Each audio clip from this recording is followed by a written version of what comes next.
Okay, cool. Good morning, everyone. Happy what's today? Happy Sunday, and welcome to our another edition of our Gold Rush weekly watch list. I was going through a bunch of tickers that some of the plays that we went through, that we played during the week in the server, as well as some of the plays that we went through last week, and I'm seeing nothing but fire. Really beautiful setups into this week in the market. So I'm really excited about the market this week.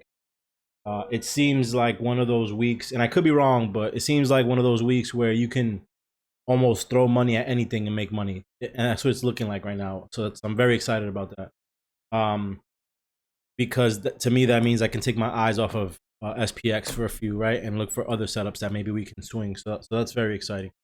Let's go ahead and just quickly get started. I have like six tickers I think that I want to focus on. And then we can go ahead and look at some of last week's setups, and obviously anything you guys want to take a look at, we can obviously have a look. So the first ticker here on my screen is SPX. SPX S&P 500. I think everybody should always have at least one chart with SPX on it, and the reason why is because SPX is the market, and wherever the market goes is dictates wherever your play is gonna go. So like if you're in puts, you want SPX to go down. If you're in calls, you want SPX to go up, right? So it's always good to know which direction this is headed in and what it's doing in order to kind of guide yourself and know which way to play when you're swinging, when you're playing other things, non SPX things, right? So SPX is still inside of this broadening formation. I set my target for SPX. It's actually on a different chart, but it didn't quite touch my target. We came close to it here. We came really close to it here. I actually wanted to come back to this level here at 3261-ish. Is like my final target for this. Although I bet it can go a lot lower, right? But that's where I think things are headed. Let's see. So this is a weekly chart. We did put in an engulfing bar on this past week. So the high took out the previous high, and the low took out the previous low. Now the body of our candle closed within the body of the previous candle. So we saw a little bit of range expansion, right, with the highs and lows. But I think that the bulk, like, it got a little bit volatile based on all the earnings and all that stuff that we had last week. And I think that there's a bunch of big names reporting this week as well that I think are setting up as a nice catalyst for for the end of earnings season, and for ultimately what I hope is some direction for SPX, right? So just looking at some of the names that are reporting this week, we have Palantir,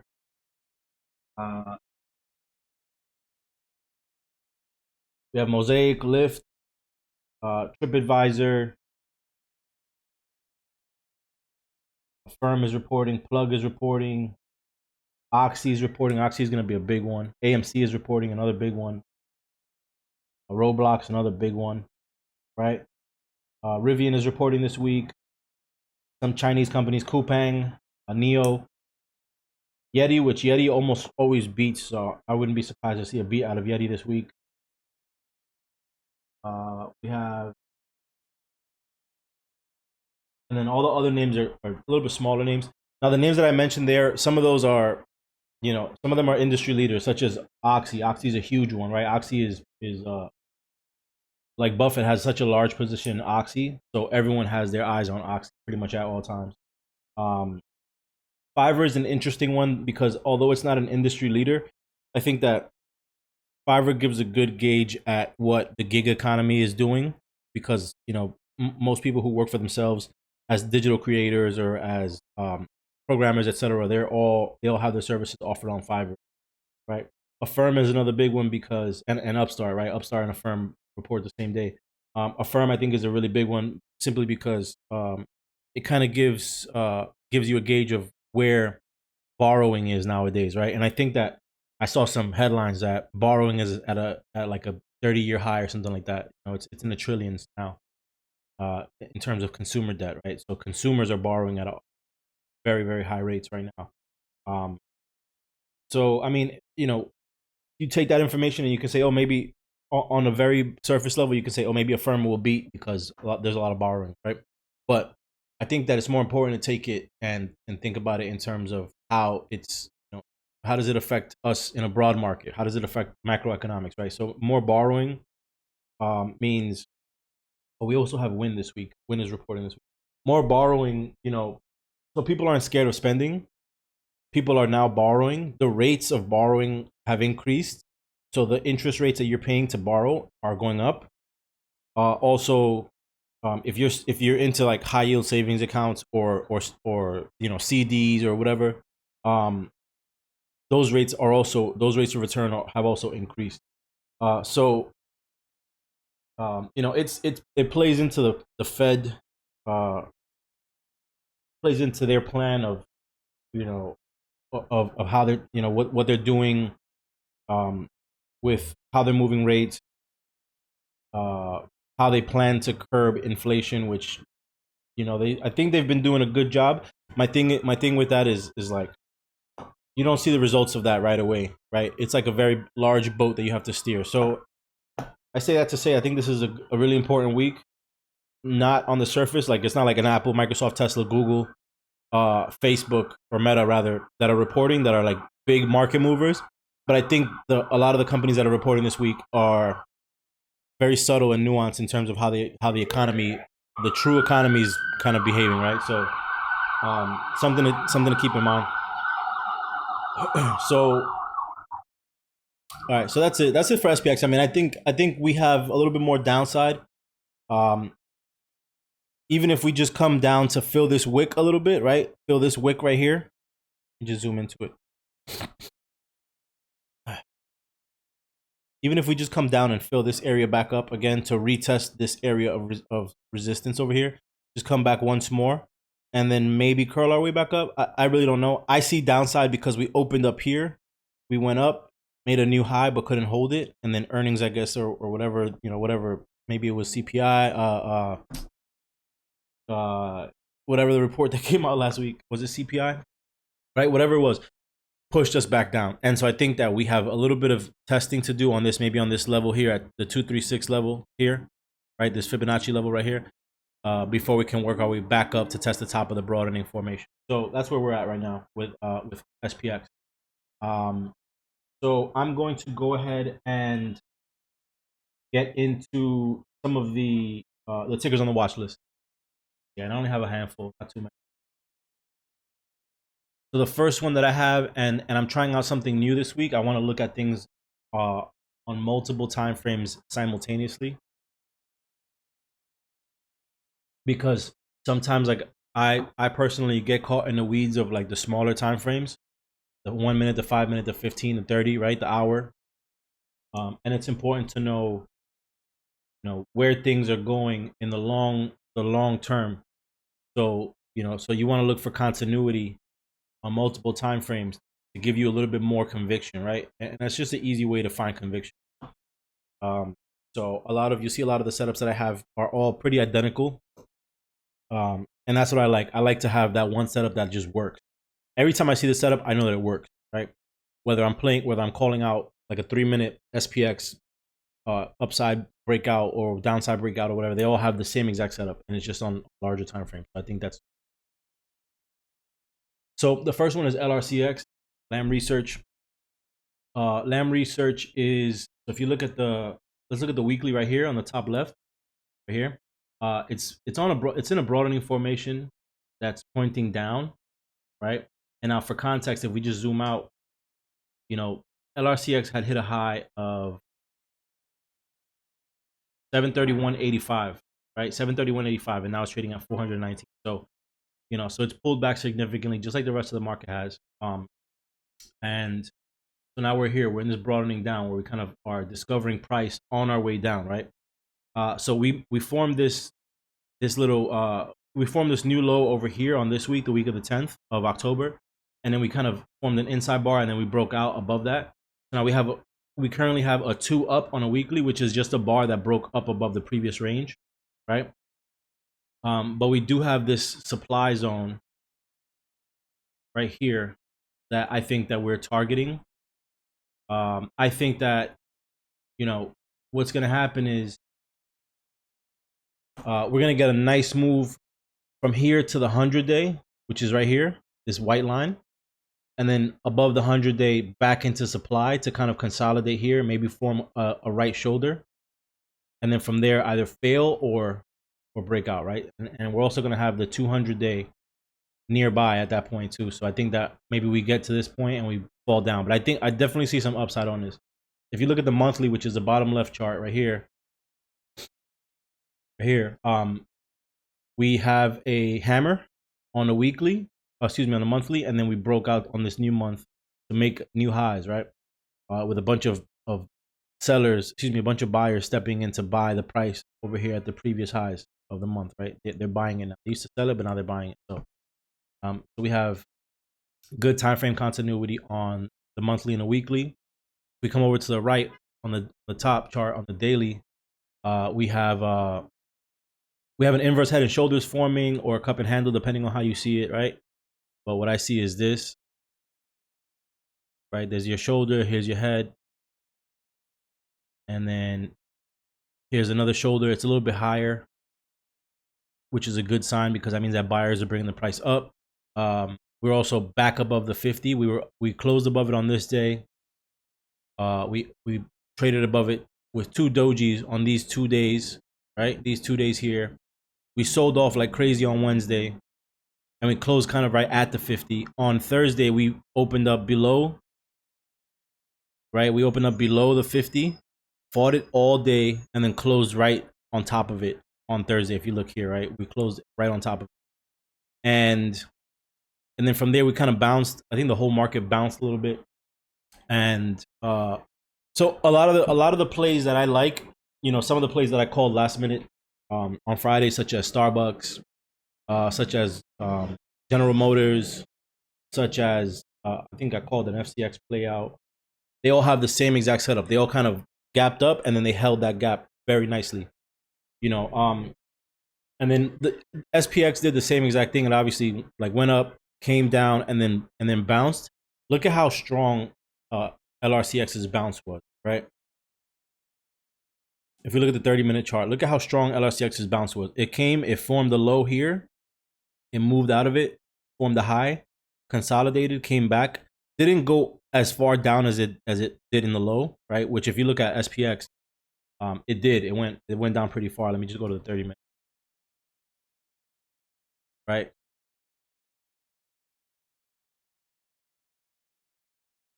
Here. Right? It came down and it retraced pretty far. Not all the way, but pretty far. So LRCX, and then the other thing is SPX didn't break and make a new high of day when it did the run, right? The high of days over here, it didn't come all the way up above that. But LRCX, it did. It made a whole new high, right? And with a lot of good volume compared to the previous bars, a lot of buyers like it, so I like it too, right? So that's what I see on LRCX. Let me see. There was something else. I'll make sure. And then and it gapped up and it held the support. It held it nicely and it made a new high. So I think this is a very high quality setup. If we are looking at, let me see. Let me just open up my TOS and see what contract I would be interested in playing. And obviously this is subject to change, and I want to make sure that we spend all this time looking at the watch list, so I want to make sure that we have all the information that we need, and I want to make sure that during the week we're constantly looking back at these plays, and when they set up nicely and they're ready to go, from that point, then we can kind of we can really make the money that we deserve to make based on all the research that we've done. I wouldn't take this below 425. Like, I want to see it break above the 100-day first. So then it can work its way up to 449, 444.96, and then into this gap at 450. Right. So I wouldn't touch it until it gets above 425. And then, to be honest with you, I'll probably get, not this week, but next week, the 18th. probably look at the 450s. Right now, they're currently at $5, 5.30. So I would wait until it gets above that 425 and consolidates, and it lets that price kind of cool off a little bit. But I think around $5 is what you the 450s. So I'm just gonna go ahead and write it on the daily chart. I would do 1118 450 call, currently between 515 and 5 yeah, 515 and 555. If you want to do this week, if you're feeling confident in LRCX and chips in general, then this week, and I like to choose round numbers for my strikes because I think that that's where most people gravitate towards. A lot of people are in the 430s. The 430 call for this week is between 710 and 755. And then the 450s. And when I say a lot of people, it's not like crazy numbers, but like the open interest is 130, 116, 130, 180. Crazy, right? Nothing like really impressive, but relative for LRCX. And LRCX is, I'll tell you what, it's not the easiest thing to trade. So, I wouldn't put too much money at risk unless you're gonna paper trade it to learn it first. But I find that when you go out of the money, like this 450 for this week, it's the right price, and you can get a nice move that'll put it in the money in a day or two. So I would probably be targeting that 450 for this week or for next week, right? Depending on what you're looking for. So that's LRCX. The next one that I have on the list is Moderna. So pretty much the same exact setup. What I like about Moderna a lot is that, so if we just look at the monthly, which is on the bottom left, and we see that it kind of it consolidated for a long time and traded within the channel for a long time, and then it kind of broke out. Obviously COVID was a good catalyst for the breakout. From this point on, it got extremely volatile, and it made a bunch of big moves. It hit a high of $497, and now it's back at 158.41. What I love about Moderna right now is, and it's kind of hard to, it's some of it's based in kind of hope, but looking at the weekly, you can see that it was in this channel, and this is where the sellers like to step in, right? At this level, every time you come back to this level, sorry, that's the monthly, not the weekly. I said weekly. Every time you come back up to this level, this top of this channel, you see where sellers kind of step in, right? Now, I expect sellers to step in a little bit more, and I mean, obviously this month just started, but we are at the top of the channel, right? We're at the top of the channel currently, and so there's a chance that it can come back up to test some of these levels before sellers jump in and say, and bring it back down. Now, I'm not saying that it's going to break out and go insane and continue to move. However, one thing I like about the setup is we have a monthly 2 up here, where we broke above the previous high to the upside, and then we have another monthly 2 up. And the month just started. We're not even 1 weekend, but it's looking good in terms of continuity, right?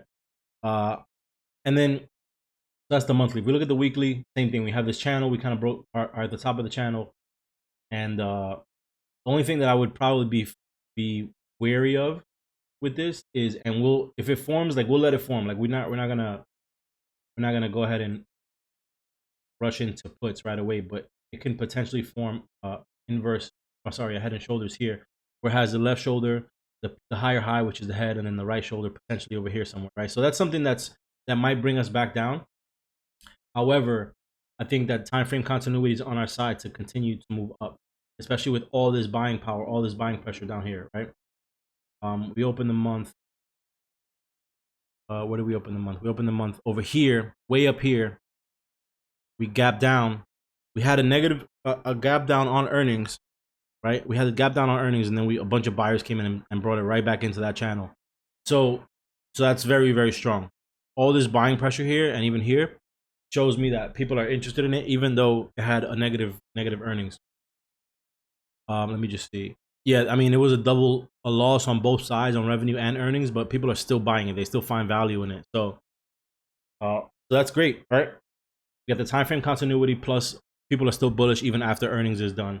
So the only thing that we have to worry about is like where the sellers are going to step in. It's not a matter of if, but when. And so at that point, we just we can take the play and kind of be quick with profits with this, right? So I like the weekly 2-up, right? We got a 2-up here, inside bar, big range expanding bar here with this 2-up, and then another 2-up, right? So it's very bullish. If we look at the daily, which is over here, get rid of volume. Well, notice the volume after earnings, a bunch of big volume bars, even on negative earnings. Clear it out. So the current setup on the daily is a cup and handle. Here's your cup, and then here's your kind of handle forming, right? I wouldn't be mad at this if it went sideways a couple more days and let this 100-day cross above the 200-day, the white line cross through the black line. All of these moving averages are facing up now. The 20 and the 50, right? The 50 is my red line, the 20 is the blue line. And so if they start slowly turning around, then that's going to be extremely bullish because they'll all act as support, right? As it has here on this day and here on this day, right? So that's very exciting for Moderna. It's reclaimed the 200 moving average, which is this black line, and we had that good volume on a breakout. So that's my setup on a daily. I think this is ready to go back to test this level up here, right? So that's what I'll be targeting. And then the other level that I think that we should watch out for is this level here, where you see a bunch of sellers stepped in on these previous days. So that's what I'll be watching. I'll be watching these two levels. Now, I like these big red moves down because we can make equally big green moves up right through it, right? So I think like 1 or 2 days of big, nice green moves into that area of sellers. So that's what I'll be watching for Moderna. And in terms of the chains, I will be looking at this week.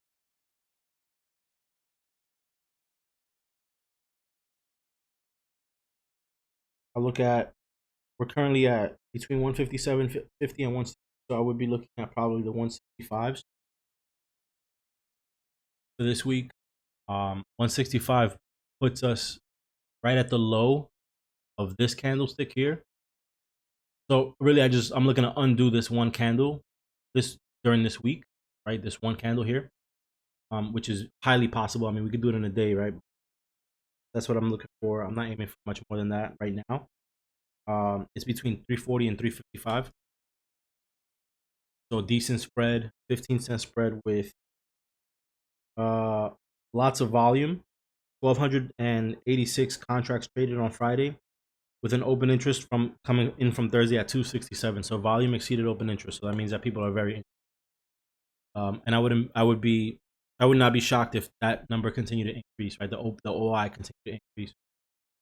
If you want to go a little bit further out the money, you can play the 170 calls. They're currently between $1.93 and $2.20, which is a little bit wider of a spread than I like. But I think that, if you're patient and you get a nice fill, then you'll be good with that, right? And then if you want to play a little bit more time, which I always recommend playing more time, even if you're just gonna day trade it, that's cool, right? I would play the 170s at between 390 and 425. Now, sure, you're paying a little bit more for this. However, safety is on your side, time is on your side, and that's what you're paying for. You're paying for that added time. And you might not see some of the percent gains per se that you will see with for example, that 170 call for this week, right? You won't see the percent gains, but you'll see a nice $1 push up, $2 push up, nice and safe, right? So so time is always on your side. Time is I would suggest it. So that's Moderna, and the best part about Moderna for me is just we gap down on earnings and fill the gap in the first 2 candlesticks of the day, right? The first hour of the day, that gap was filled. And then from there we fell a little bit. We caught VWAP and we caught that 100-day, and then we pushed back up. And then the next day we made a new high. So to me, that's just all very bullish behavior. So I'm very interested in it. I like the 170s for this week and next week. The next one that I have is Caterpillar. So same thing. We'll start with the monthly and work our way up. Now, if you look at the monthly, I have to zoom out a little bit. The monthly is kind of bull flagging, right? You know, ever since we had that run starting at the end of COVID, we've just kind of been parabolic on a monthly, and we hit our high June of last year, and then we've just kind of been going sideways, right? We pulled back hard, and then we just kind of been going sideways within this channel. And I think that now it looks like it's finally breaking out of that bull flag or that channel. The reason why I say this is finally a breakout is because the last time we had a big green monthly bar, right? The next month, a bunch of people, it moved up and then it sold off, right? Now, who's not to say the same thing's not going to happen here, right? We're kind of in the same trajectory where we opened up, we're making the high, right? So we're making this high, and then at that point, sellers can kind of step in and push us back down. So let me just look at this month, this right here. So we kind of formed the double top right here. We had the big bullish candlestick with a bull flag on the weekly, and then we tried to continue, but then we sold off, right? The same thing can happen again. We can easily just form like a little bull flag here and then fail and then fall right back down. But I think based on what it looks like, we might have another week of a nice move, right? The reason why I say that, so obviously we have the monthly 2 up and we have that bull flag. We're breaking above the range of the channel here. If you look at the weekly, we have a 2 up after a range expanding bar. So look at this is the biggest bar on the chart right now, right? This one bar is the biggest bar on the chart, with a range of between a low of 188 and a high of 219. Right, that is a 30-point bar. It's a $30 bar right there, a big bar. So, so that shows sentiment, and then look at all the volume that came in for that bar, right? And that was obviously off a catalyst of earnings. So there's a lot of sentiment behind that move. It's not a fake move, right? Now that's a weekly, and obviously, when there's gaps, it shows like a big bar like that. So I'm gonna dive a little bit into what it looks like on a daily and the intraday. The next thing that I like about it is that it's kind of sitting at previous resistance. This is where kind of sellers step in. So I'm interested to see it kind of touch 232.35 and 237.90. Those are the two levels that I'm looking at, which are just previous weekly highs. If it continues to move into this area and consolidate in this area, I think that we have another move up into the 250. So that's what I'll be watching. You can obviously play it from here, scalp it or swing it from here into this range, or from here into this range. Once it breaks into here, that's when I'm going to be really, really interested in it. I'm actually going to go ahead and set an alert right there so that there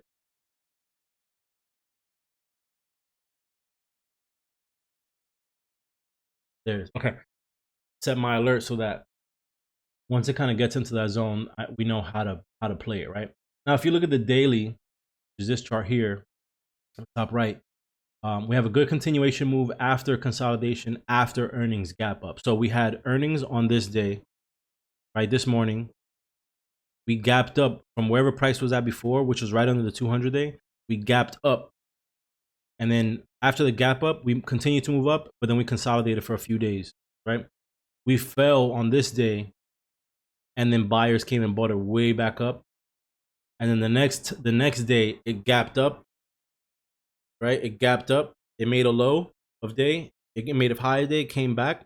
It did make a new low, but then it continued on and formed a green candle on the daily. So I think that's very bullish. Both of these gaps, this one here and this one here, had really good volume. I'll bring my volume back, right? Really, really good volume.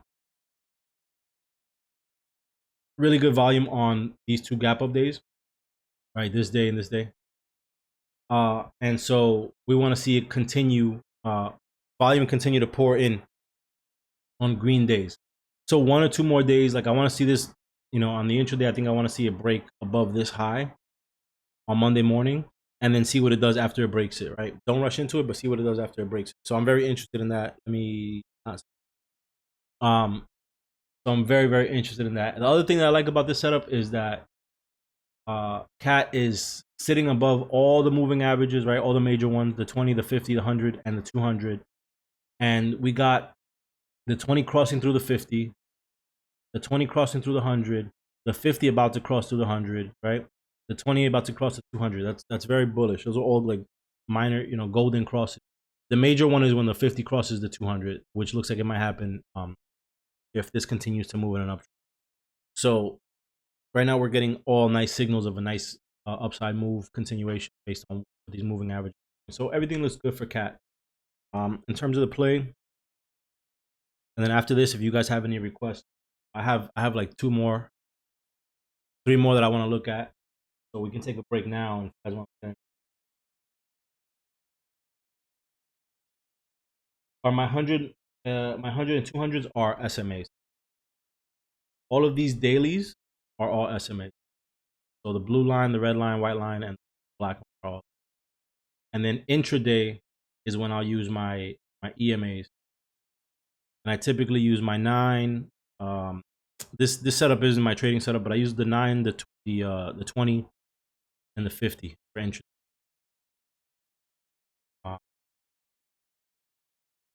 So this isn't my setup, my trading setup. Not the absolute best. All right, let's see. Caterpillar for this week.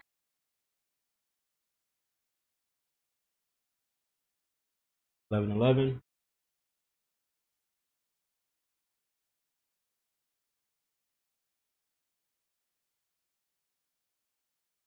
Now the reason why I'm so bullish on, we discussed SPX and how it looks like it has that wick to fill to the downside. But I'm still bullish because I think that like a lot of these that we're looking at are independent of the market. LRCX has been moving independent of the market. CAT has been moving independent of the market, right? So if we get a red day, we might get a flat day for CAT and a flat day for LRCX, right? And a flat day for whatever the other ticket that I looked at.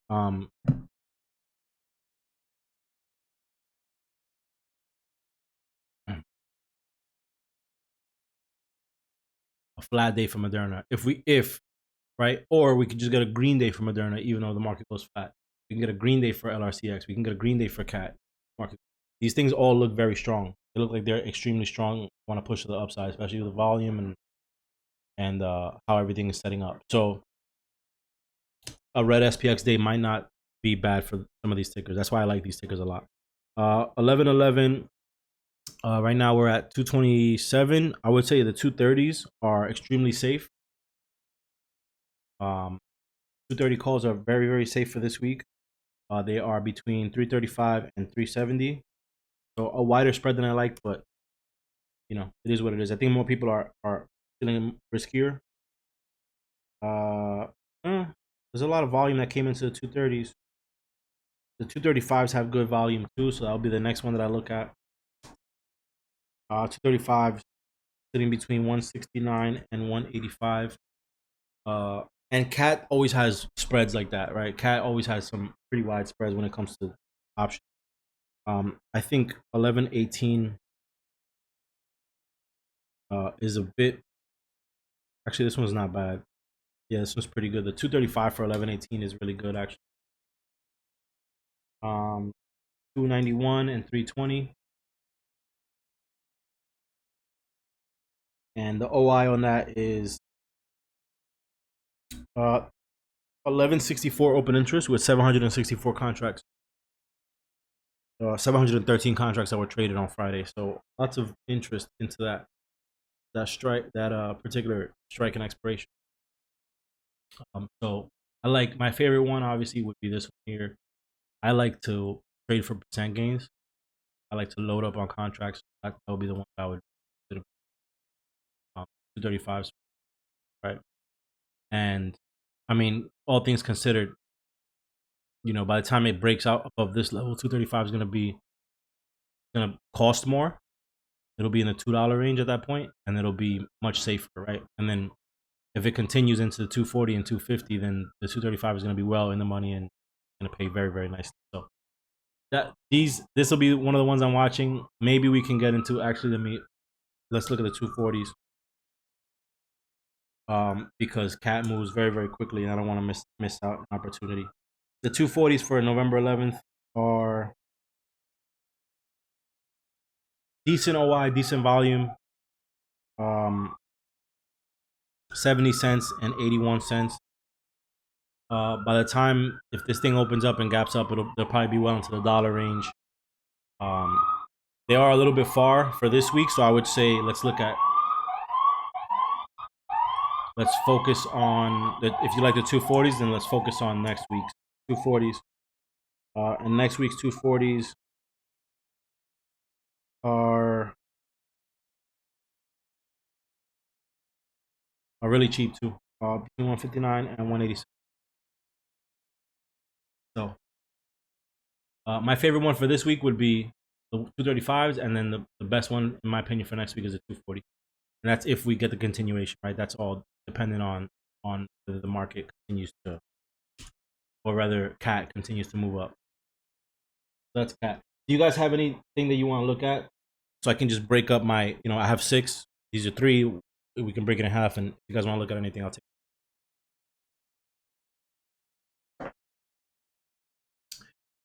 Just to let you know, my next 3 are NVIDIA, Starbucks, and JPM. Those are the next 3 out. If nothing, then I'll just go ahead and run through those. I know that NVIDIA is like a fan favorite. I'm definitely a big fan of playing NVIDIA. If you guys have anything, go ahead and just interrupt me. If we look at the monthly, I like to look at the monthly and see where price has been in the past to kind of give us a gauge of where we might potentially go. If you look at the monthly, we uptrend, played it flat, broke out, went crazy. I think, and low key, I think NVIDIA was the one that kind of broke the market. First it was Tesla, and then I think it shifted over to NVIDIA. And then once NVIDIA kind of broke, people were like, everybody was like, it kind of broke.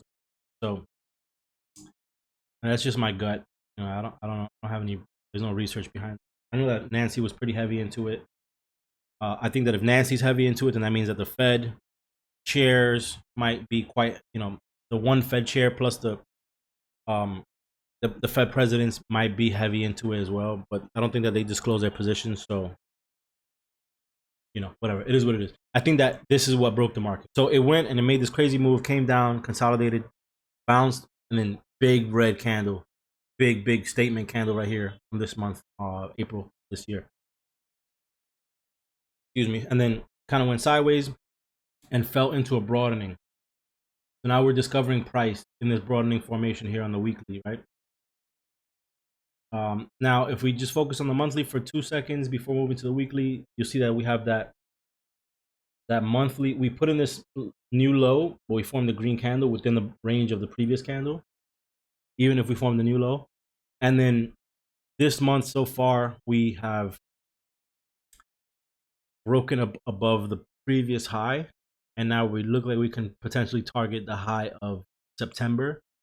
And then there's a small gap to fill between September and August. So that's really the play that I'm looking for, that gap on the monthly. I'm looking for there to be a full body within this gap. So that's what I want. And then if we played, if anyone jumped on NVIDIA in the past couple of times that we played it, then they're sitting nice and profitable, these plays. And we've been following this broadening formation. Actually, Toast was the one that put me onto this broadening on this. So we'll continue to play the broadening, right? We'll continue to play it until it does something new, right? So if you played it, if you've been making money on it, good on you. I'll make sure to keep it on our radar as a group so that we can squeeze some juice out of it, right? So if we look at the weekly, right, the weekly shows the broadening a little bit more clearly. Bounced off the top, bounced off the bottom, and now the weekly, it gave us, after the bounce, it gave us 1, 2, 3 new weekly highs. So we've been in the uptrend, breaking out above, making previous highs, breaking out above previous highs, making new highs. And the area of interest for me is this 145.47 right here, this line right here, because that's where we rejected after that big, massive move down at the end of August, beginning of September. So that's going to be a critical area for us to kind of break through. And we have earnings for NVIDIA coming up in a week and a half. So I think that we can get potential run up, potential green candle anticipation. I think with AMD guiding as well as it has, and LRCX moving up as strongly as it has, holding up as nicely as it has, I think that the sentiment towards this sector is going to go.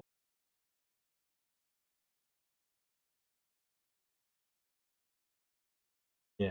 So I think that is going to go up. So I'm not saying we're going to swing through earnings or anything, but I think that we have a green candle between now and earnings, which is on the 60th. So that's that.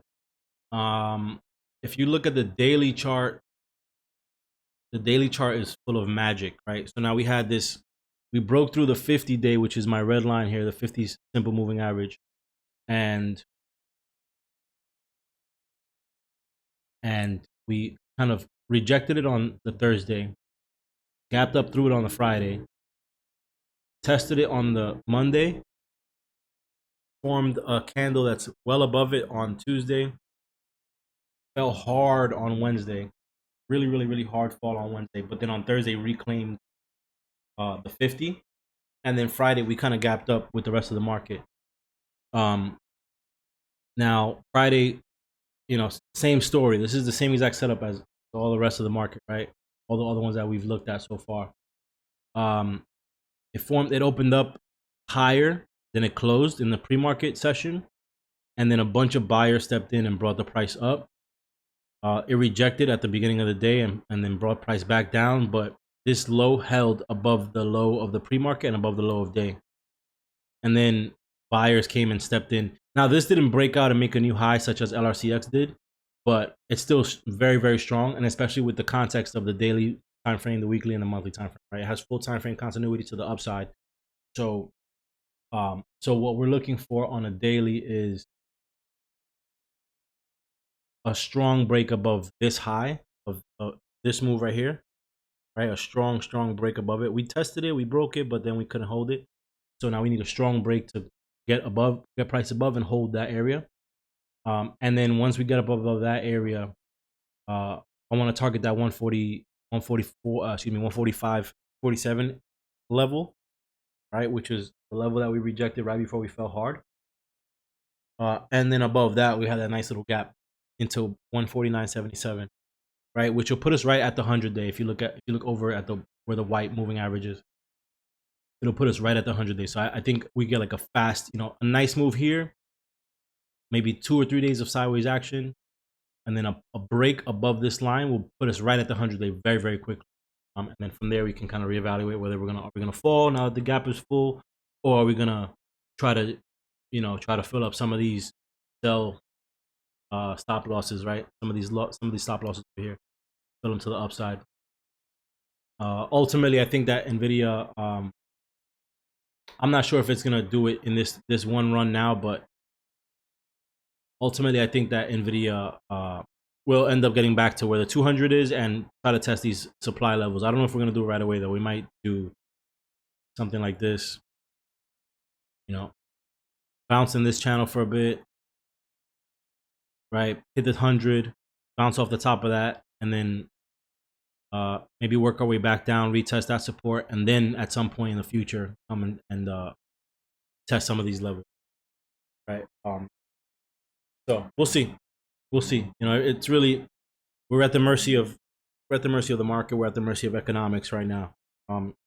Although I'd say if there was like a big reason for the market to go green, like the war ended in Ukraine, if China fell back from whatever is going on with them in Taiwan right now. Maybe that'll push the market up like crazy, and we can get out of the bear market. Or maybe if China says, you know what, fuck it, we're gonna take Taiwan to war. Maybe that'll push us out of a bear market. Who knows, right? So, but if we did have that push out of a bear market, I think Nvidia is like one of those that are set up to go nicely. I like it, and I like it for shares at this point too, even though it's a little bit pricier than it could have been. You know, you could have got it down here at 108 bucks, but I still like it for shares, even at this price. Nvidia this week.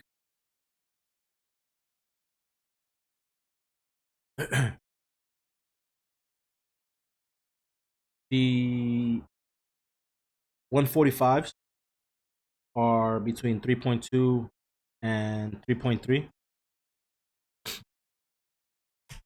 The 150s are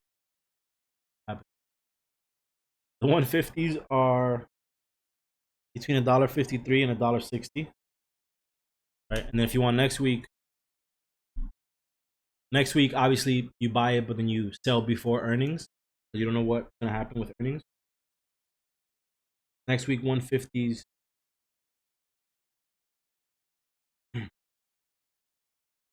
Next week, 145s are between 605 and 630. And that one has lots of open interest and lots of volume. It has 6,600 in open interest, 1,400 contracts traded on Friday. And if we go into the 150s for next week, which you guys know, I don't like buying contracts that are above $5 on equities. I'd rather spend that money on SPX personally. So I probably wouldn't. This is good for someone who wants safety, right? I like a little bit more risk, so I would play with these two, or the 150s, which have really good volume, really good open interest, and they are between 415 and 30 for next. I'll probably, if I wanted to go into next week, I'll probably play this one. Okay, so that's NVIDIA. And again, full time frame continuity. You know, channeling and holding the channel. We have that gap fill, and then we have the you know, depends on however you see it, cup and handle or head and shoulders or whatever, however you see it, right? And then the first target is the 100 moving average, which is right here, and then the second target from there would be realistically would be the bottom of this candle right here, the bottom of that candle right there, which puts us at the center of the broadening formation. That's what I want. I want to be back at the center. All right, so the next one that I have three more. Right, two more. Starbucks. I already put out a play for Starbucks Friday. I do like it for swings to the upside. We are currently in the 94 calls for this week expiration. So, but I guess this is here's the thesis. Follow that play. And if you see me call out another Starbucks, you'll know exactly why. So we have the outside bar.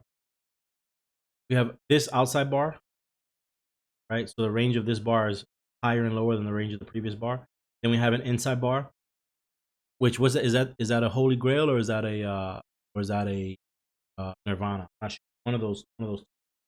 But it's basically an outside bar followed by an inside bar, which is like a nice setup. A lot of people like it. And then so outside bar, inside bar, and then two up. So breaking the range of this candlestick, and I think we even broke the range of this candlestick, although we didn't get to hold it, but we did break out above this candlestick. So that shows me that we're going to continue to move in that direction. That's the monthly candle, and it just feels like we're going to continue to move in that direction. Now, so on the monthly, it looks like we're going up. If we look at the weekly, which is up above on the left, then it looks like we had a strong 2 up, right? Strong 2 up with good volume for the second week in a row. Some of the volume back here has been kind of unenthusiastic, I would say. And now we're getting some conviction to move this thing into an actual direction. So, loving the volume, big ass candle, right? I think this is the widest range candle on the weekly chart right now, right? Like this is even an engulfing bar to this big red bar on the options expiration week of September. Like that's a good sign. This is a very, very good sign, right?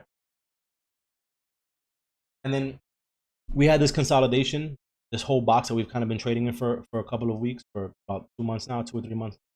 And now we're back at the top of it, and it's only the beginning of the month. So what I'm looking for is, continuation to break out of this range here, break out above this previous high and hold it, right? If you look at the weekly, I want to get into this area here where we formed this, where the beginning of the second leg of the downside move started to happen. And I want to get back into this. And you see Starbucks is just like Boeing. It likes to trade in ranges. So, my goal is for us to get back into this. This is another company that I think good for shares at this price. Obviously, you could have got it much lower, but I think this is a great company. If anyone knows their business model, they sell coffee, obviously. I think they have a big expansion plan into China, and they're looking to like really staple themselves as a major Chinese hub for coffee.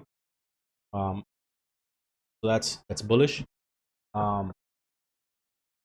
They, anyone who uses Starbucks, who has like a Starbucks nearby, who frequents Starbucks, they have this program where you load your cash into the Starbucks card. So you just have like, let's say you have like a monthly budget of, I want to spend $50 on coffee, right? $12 a week on coffee, or $100 on coffee, $25 a month a week on coffee. So let me just take the $100 for the month and put it into the Starbucks card. I can do it right on my phone, right? The card is a card that lives in my Apple Wallet, and whenever I go to Starbucks, I could just swipe my little Starbucks card, and that's it, right? And I'm using it. For those that are budget conscious, I'm using, I'm staying within my budget. And for those of us that aren't budget conscious, maybe we just use the Starbucks card to get some of the rewards, right? You get reward points for buying coffee. Now, Starbucks has access to all that money that's in their card.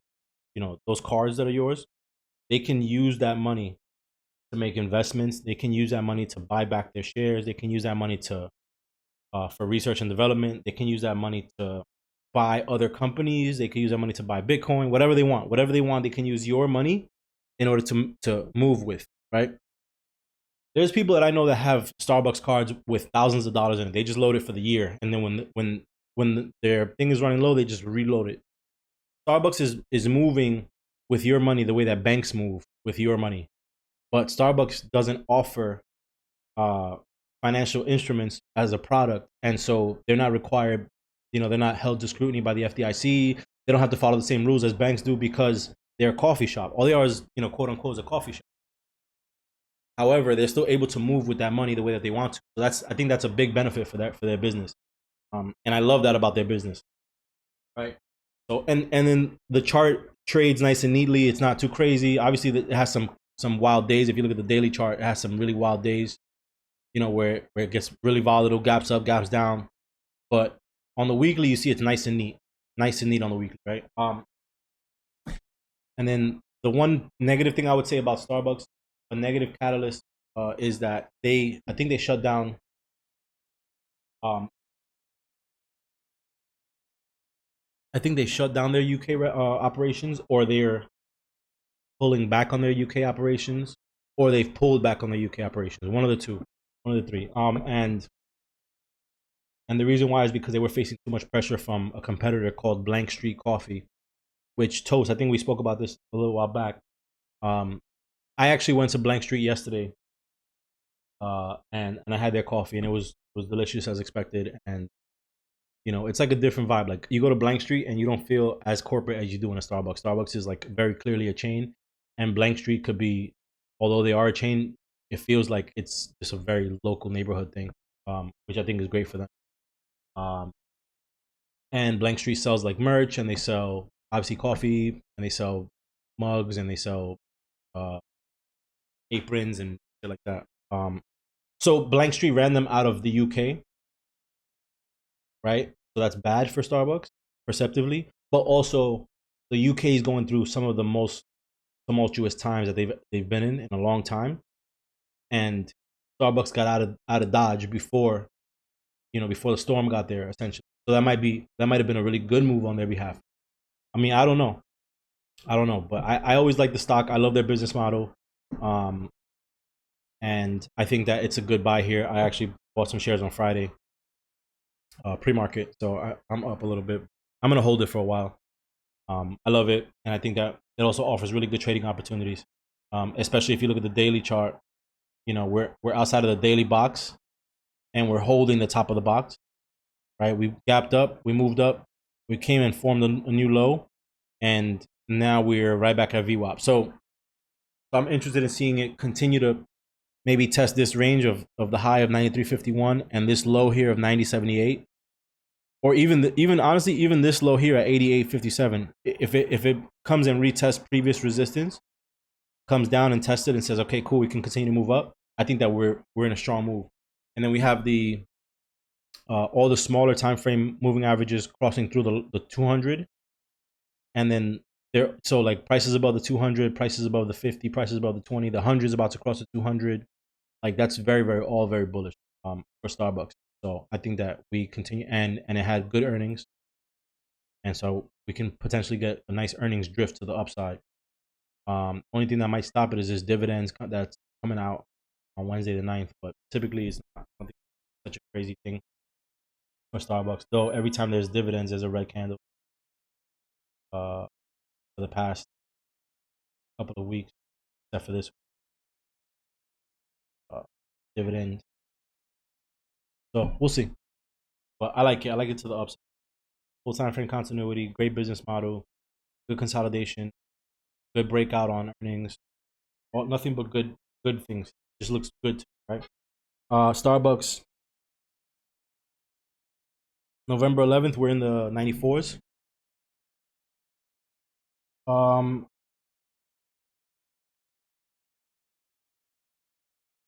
11/11/94 call is currently at $1.03 to $1.09. If you want to get safer, you can get, and you're not in the play, you can get a little closer. $1.39 to $1.43. I wouldn't even, I wouldn't go much further than that. I mean, it's so cheap. You don't have to go any further than that. It's so cheap, actually, you should just buy time, right? The 92 call for, and I wouldn't play the 92 call for next week, but I'm just listing it so you guys can see what the premium is and how tight the spread is on that. The 94 for November 18th is $1.48 to $1.54. And the 96 is probably the next one that I'll roll into, and it will be for that expiration. It's between 0.92, 0.96, 0.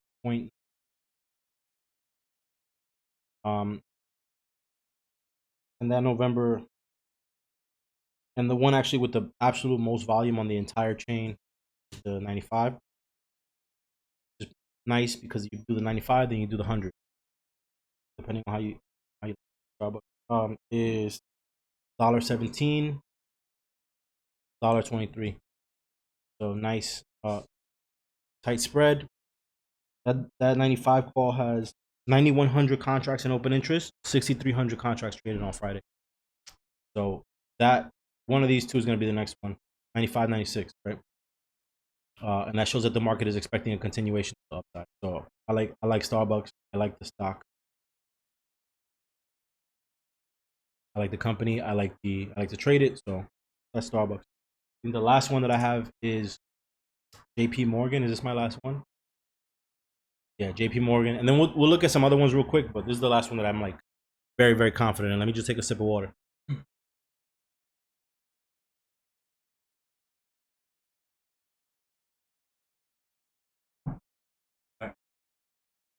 JPM, same thing. Monthly 2 up.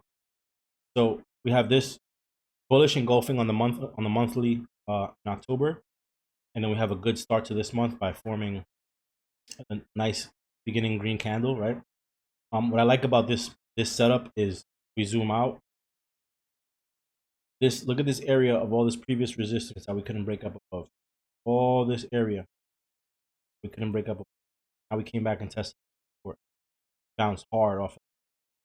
So to me, that's extremely bullish. A month, right? So monthly 2 up after testing resistance. A nice range expanding candle here.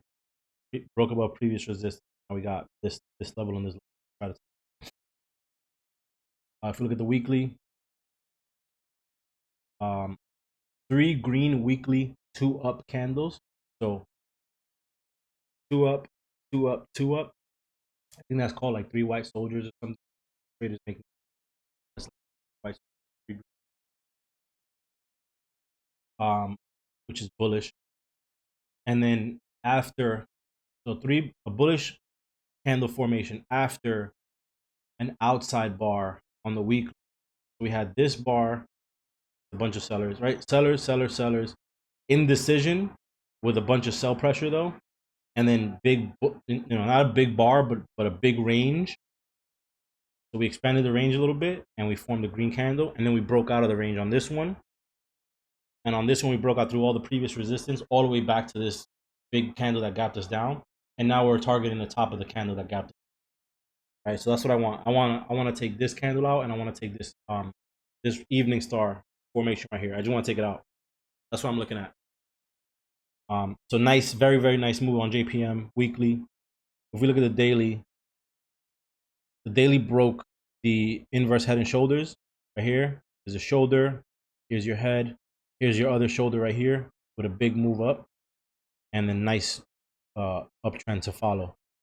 We broke and held the 200 SMA ever since last week Friday. Broke it. Sellers pushed it right back into it, but held, moved up, flagged a little bit, held, and gapped up. Right, so very nice moves for JPM. Nice continuity after earnings beat, so we've been drifting upwards. And then we have obviously full time frame continuity on the monthly, weekly, daily. If you look at the intraday, we got a nice little cup and handle. Intraday has a nice little cup and handle after getting rejected hard on Wednesday. Right, came and redid it, found where the sellers are, came back down, pushed down, held VWAP, made a new high. Super bullish. For JP Morgan, I like the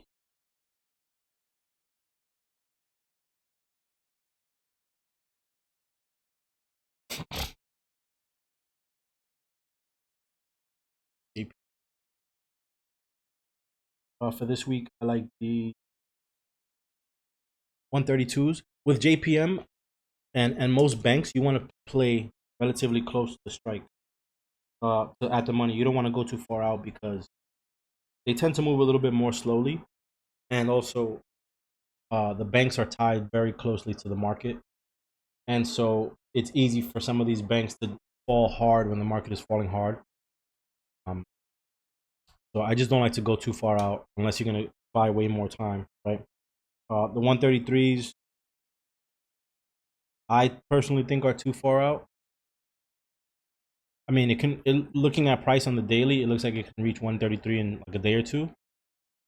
However, I'd rather have a 132 call that's nice and cheap and that's that would be in the money and obviously much safer to hold into the end of the week than a 133 that maybe not. Right? You don't know. Who knows?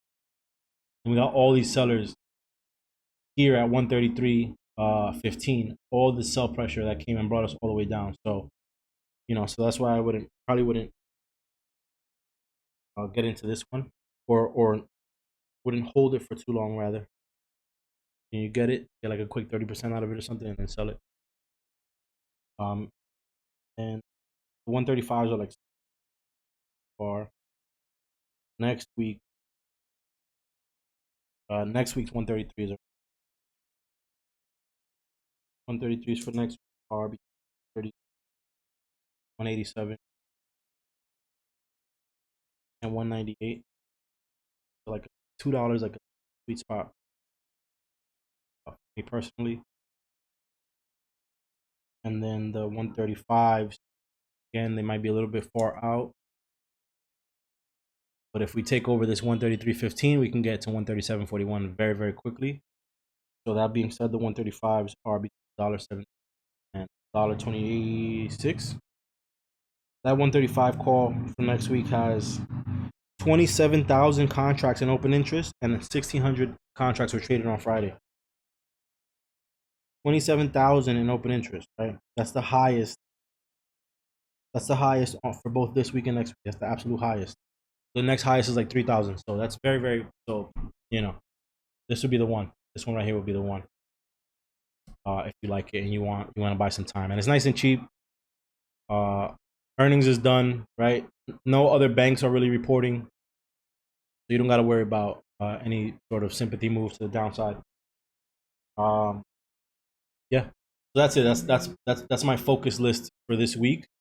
It's LRCX, Moderna, CAT, NVIDIA, Starbucks, and JP Morgan. Let's quickly look at. Let's just take a quick glance at some of these other ones real quick. FCX, the monthly looks good.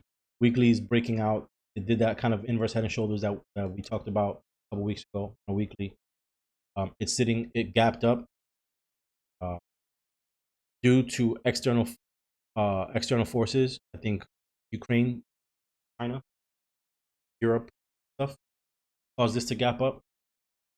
And it did the same thing. It pulled back just like the rest of the market did, and now it's kind of like finding its balance here where it's at in this new area. The 200 sitting right there, so I would just be interested to see what it does with that 200. But I think that FTX is going to continue to move up like crazy. I think it's going to move up like crazy. To be honest with you, I think it's going to. If you look at the monthly, and if you took any of these, this 3250 that we talked about a couple weeks back, or even that 80, right? So if you look at the monthly, we've undone 38% of this downside move, and I think the next level we're gonna get to is at 50%, which is right here at 38.29. So I would watch out for that. FCX didn't make this week's cut because the 200's right there, and I don't like to call things that are too close underneath the 200. And especially with this big gap up, I want to see the gap after the 200. I want to see, right? Like I want to see it, what it does after it gets to this 200, after it gets to this 50% retracement. So let's just keep it on watch. It's going to stay on my list for sure. Next one's Coinbase. Coinbase gapped up after earnings, right? It had a negative result, but then it gapped up a little bit, and then it pulled back with the rest of the market, so now it's just kind of flat. I don't really love it on the weekly or the monthly, but I am going to keep it on watch. I bought some shares that I'm going to hold for about 18 months, see what it does. I think that in 18 months' time, we'll have a different crypto market, which will positively affect Coinbase. Watch. MRVL hasn't died the way that I expected it to. Doesn't look necessarily good either, right? Doesn't look good to the upside or the downside. Good consolidation, so we can get a nice move to the downside. Maybe this week, maybe not. We're rejecting this 20-day right now,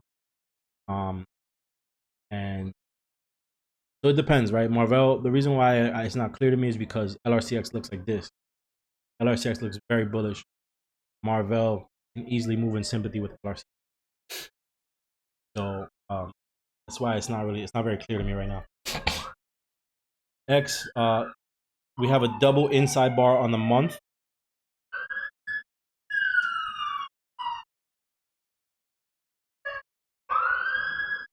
Double inside bar on the month. And although it's at the top of the upper part of the previous range, It's a red can. Like it's kind of really ugly price action. You know, so I kind of want to see it in a better spot before we play. This is an easy one to get chopped up in. Um, Obviously, that supply zone really pushed us down. We are forming higher lows on a weekly, right? So, right, we are forming some higher lows. This could be kind of a dead cat bounce. Come back to test the bottom of the broadening, right? This broadening that we've been in. You usually come back and test the bottom of it here. Um, it's just not clear to me where it's gonna go. Look at how consolidated all the moving averages are. They're all on top of each other, right?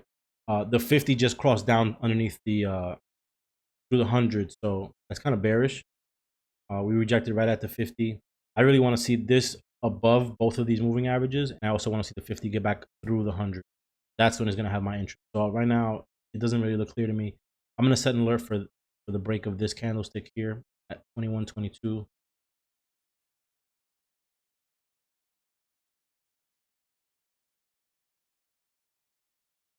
That's what I want. I want to see a break of that before we can potentially uh, take a play for it. PENN, same thing. Like it gapped up and it kind of made the move that I expected it to, but it's forming a red candle on a monthly. Not in love with it. HLT, same thing, gapped up, forming a red candle. Not in love with it. CLF, same thing. CLF is actually at the bottom of the broadening right now, putting in a hammer on the. These did not pay. Maybe they did.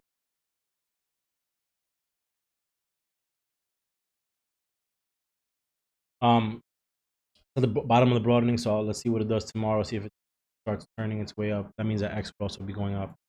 RCL has been very nice. RCL actually is a very nice setup. RCL is actually a very nice setup. RCL is above all of its moving averages and it's near the 200. The last time it was at the 200, it consolidated and it fell really hard. And then the last time that it was like really trading above the 200, like really for real trading above the 200, was back in November. You know, the high of the market. So I would be interested to see what it does above the 200. I'm gonna go ahead and set an alert right here. It's setting up nicely. It's putting in a nice dragonfly doji. A bunch of buyers are here interested in taking it above this level. Then we can kind of start working our way into this level. But we got to get above the 200 first. So keep it on watch. AKAM, absolutely disappointed. CCJ right now is looking very bearish. Caesar, and maybe CCJ is a good one to take to the downside if the market says it'll go down, right? But the other thing is CCJ and FCX are in the same industry. FCX looks like that. CCJ looks like that. So, you know, if this FCX has a good week, CCJ might not give us the ideal downside that we want, right? So it's just too closely related. Just not in love with the setup. The downside right now. Caesar doesn't look good right now. It had good earnings, red candlestick, but it's sitting above his moving averages. I want to see some green candles before I start getting interested in it. Chewy, I only like playing Chewy puts. It looks like it's good for puts now, but there were some buyers that stepped in at the end of last week. So I want to see it underneath this trend line before I say it's time for it to go. This one looks like it might be ready in a couple days. UAL. Pepsi's at the top of the range and rejected. Rejected at the top of the range. If it consolidates there, maybe it continues to move up. So I'll keep that at a alert 180.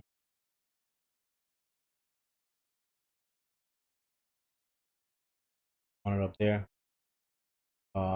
BMY looks very, very nice. Surprised why this hasn't made it on my watch list. I think I called something out for BMY last week.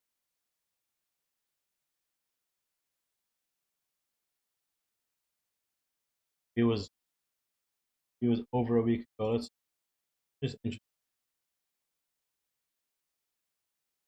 And Bristol-Myers is like one of those companies that kind of just does whatever it wants.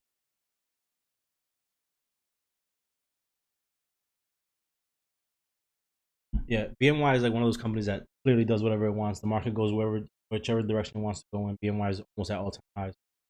Like we're very close to all time. Yeah, yeah. So yeah, very close to all time high. Through 80, I think we get really strong. Actually, I'm gonna put this through 80. We get extremely strong. I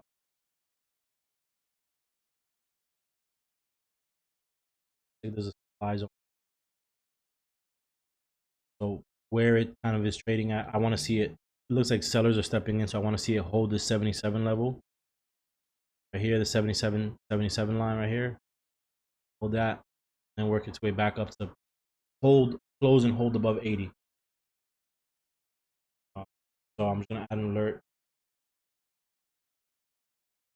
That's what I wanted. I like this setup a lot. Actually, we have two up on a two back-to-back 2 up months so far. Right, it's obviously still early November, but two back-to-back 2 up months.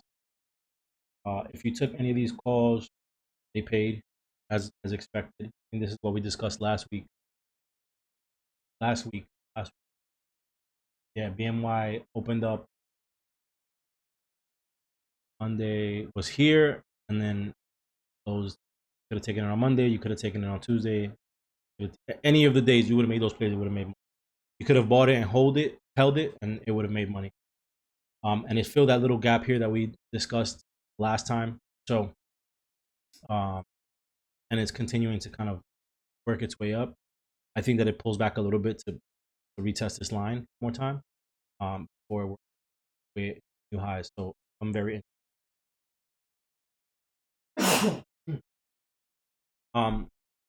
you know, two up on a month, 2 up on a week, higher highs and higher lows on a daily, intraday, and then look at all these moving averages cross the 20, just crossed the 200, just crossed the 100. The 200 is pointing up. Like this is, you know, we have the golden cross coming in a couple days if we can continue this. This is extremely bullish. So, and then positive earnings with a beat on both ends. I think that we continue up. I think let's look at like maybe like 82 calls, 80 calls. Let's see what they look like. Let's see. 11 80 calls are between 40 and 50 cents. Right? 517 open interest. 1118 again. 1118 where we some of the contracts we played last time. 1118 80 call, 8,000 in open interest, 73 cents and 81 cents bid ask. So that's the one to play. I wouldn't even waste my time looking at it. For the 1118. Excuse me. Very cheap, so you can load. You can load up on this. By 5, by 10, by 2, 3, 4, whatever. And it looks like it has a nice continuation. And maybe I'll look to see if we can find some leaps on this because this looks like it might want to make a nice push and continue.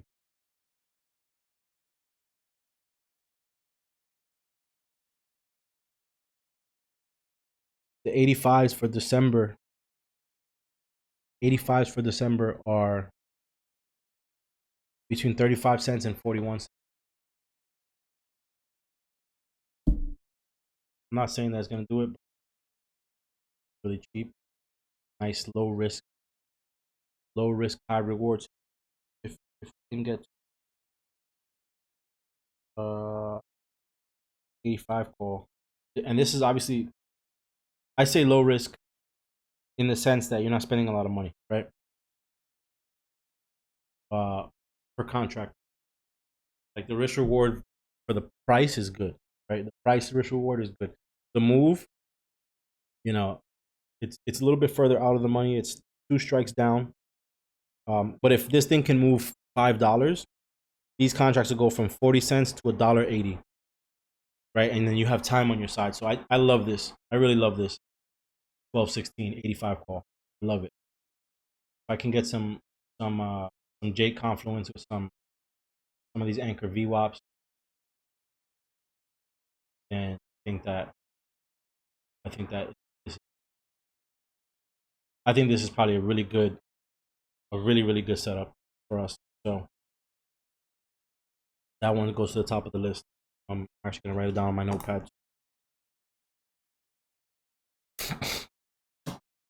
What else? What else? Costco. Inside month so far, facing down.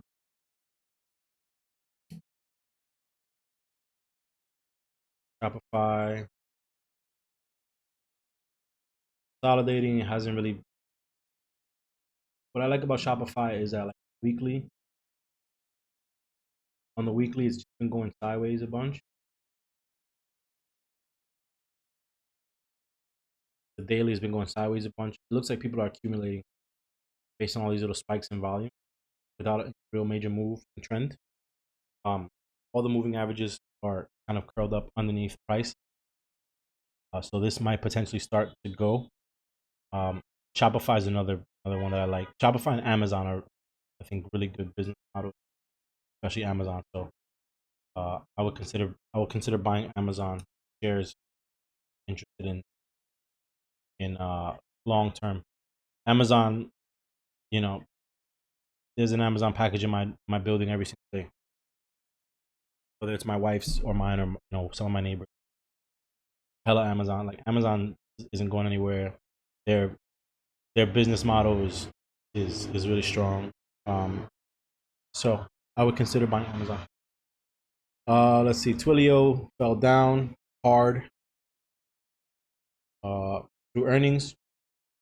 We might actually have a gap fill to the upside on Twilio. Potentially, right? Lots of volume came in, and then price came down. It's curled, and it made a higher, like it's curled and kind of turned around on the intradays. Fell, made a low, and now it kind of curled. It could be a bounce to go down more. Let's continue to watch it. Lows looks terrible on all time frames. UPS looks good on the intraday, but doesn't look good and it looks all right on the daily, except it's kind of stuck in that range. Got that inside bar on the month. It's went into GME. Doesn't look very good to me right now. It gets above that 50-day. Tesla doesn't look. Actually, Tesla great for the monthly. Big hammer, gap down. Inside month, but like we want to take out the. So this is a good short play if the market decides it wants to go down. If the market decides it, and the only other thing is this is where support has been right here, right? You have 1, 2, 3, 4, 5, 6 months of support on this line at 199.20. So I'll probably call that line 200, right? We could just call it 200. If it breaks 200, then it has a nice big candle, nice big gap down, to fill the range of this candle right here. Bring it down to 131. I don't see that happening, but if it does, it's gonna pay like crazy. So Tesla's a good one for the downside. And if you like Tesla to the downside, just get this week's expiration, whatever price you're comfortable at. Tesla moves very quickly, so just get whatever you can, whatever you feel comfortable spending. The 200 puts are 390 to 405. The 195 puts are 244 to 261 for Friday expiration, right? So not bad. Do you guys have anything you want to take a look at?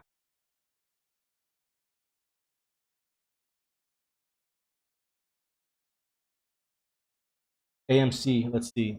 AMC.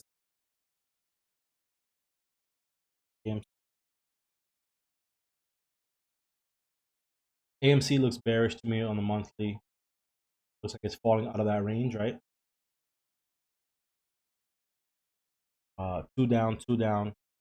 Actually looks like an inside week. The only thing about AMC which I may be wrong.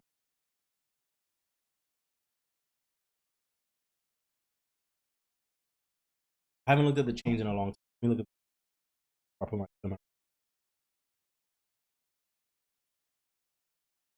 Yeah. So the only thing about AMC that I no longer like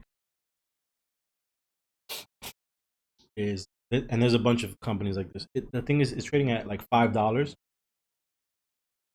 It's not giving us these big volatility moves. Like, yeah, it put in a red candle this month so far. The high was 685. The low is 5. Dollar 20. 4 days, 3 days. So it's not, for trading options. And I have your I have your level here on the chart. Um, for trading options, I just think that it's not super worth it unless you're buying a bunch of time. And buying time doesn't work in this market only because, uh, you know, for something like AMC, I don't think buying time works. For something like BMY, I think it works because BMY is showing that it doesn't care what the rest of the market is doing. It's just trending upward, building, right? AMC can easily come down to test the $2 range. $2 puts, let's see what $2 puts are for like January. January $2 puts are 10 cents, right? So if you want to do something like that where you like buy it at 10 cents, 3 months out or 2 months out at this point, and then it gets to the point where it's in the money. If it gets from $2 to in the money, that's 1,000% play, which is nice. I just don't, and maybe you have the patience I don't have the patience for that, right?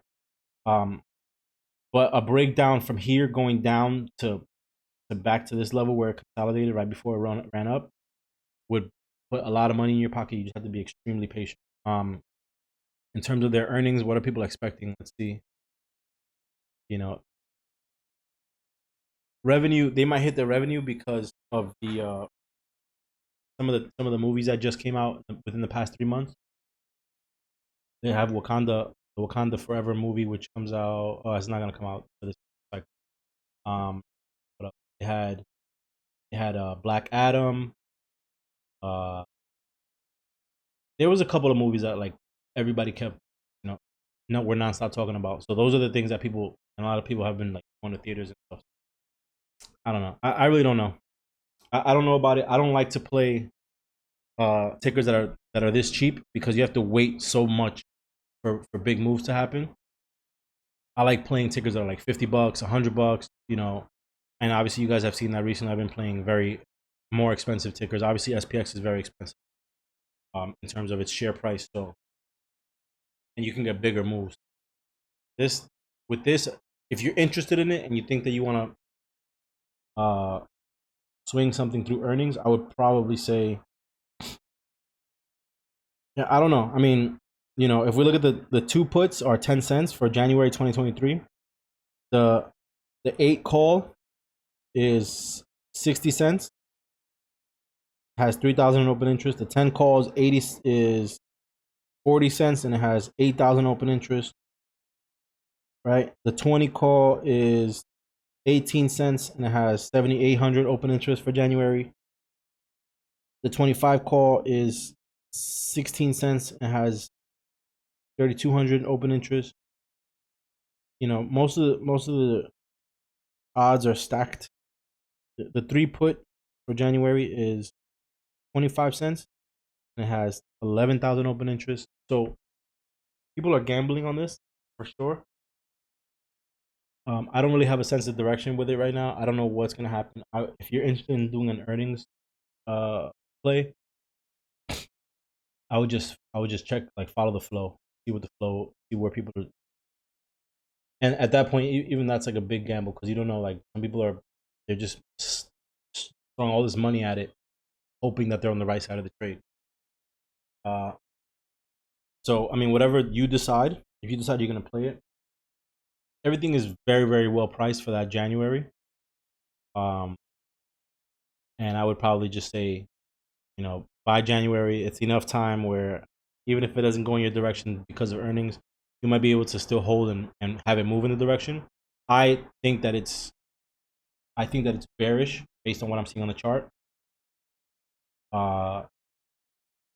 and maybe it'll come back down to this 2 level to reset that whole meme market. From there, I really don't know. This is like one of those that I'm just so disconnected from that I really don't know. But the Januaries are very cheap, and maybe even like let's see Marches quick.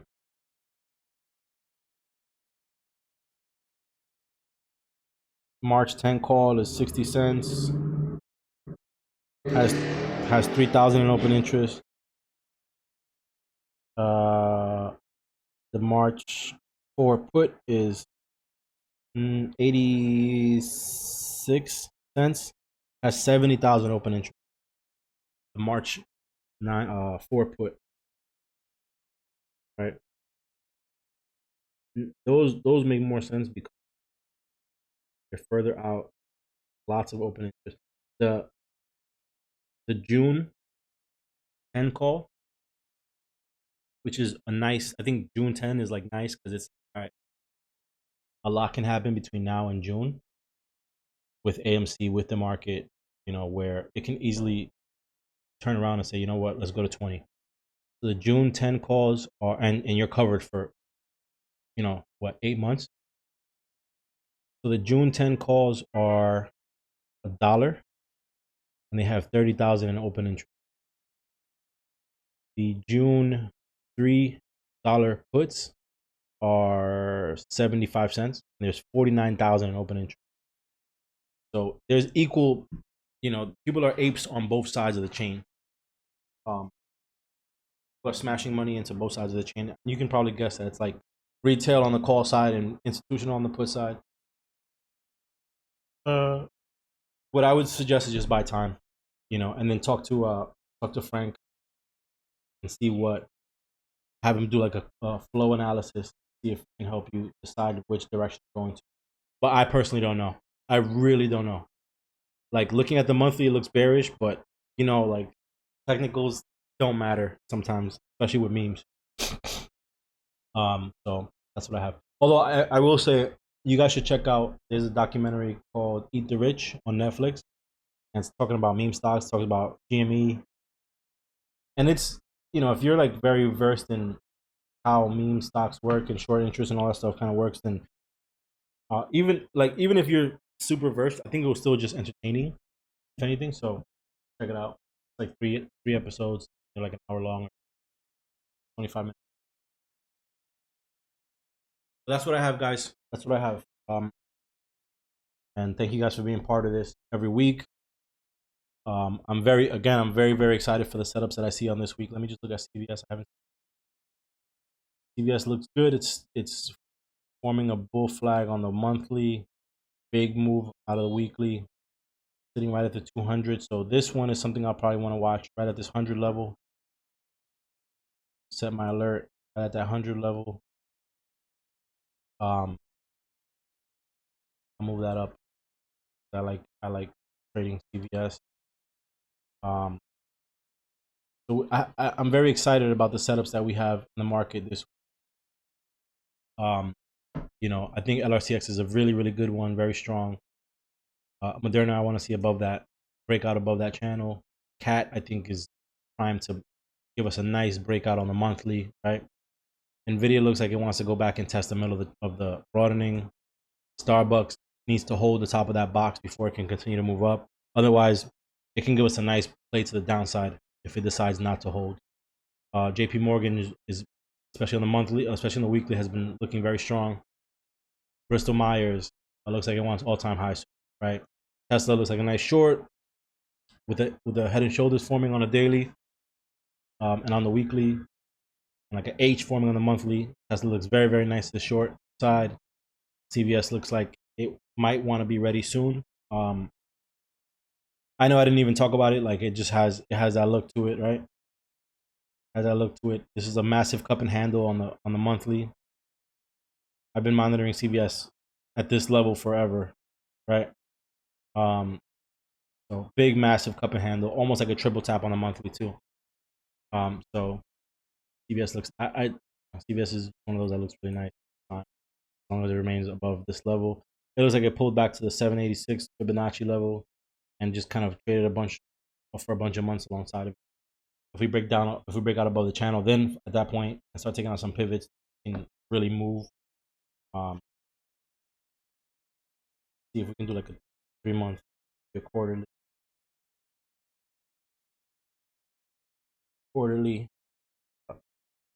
Yeah, I mean it's not like down, down, hammer, hammer, right? It's a bunch of indecision for these past 2 quarters.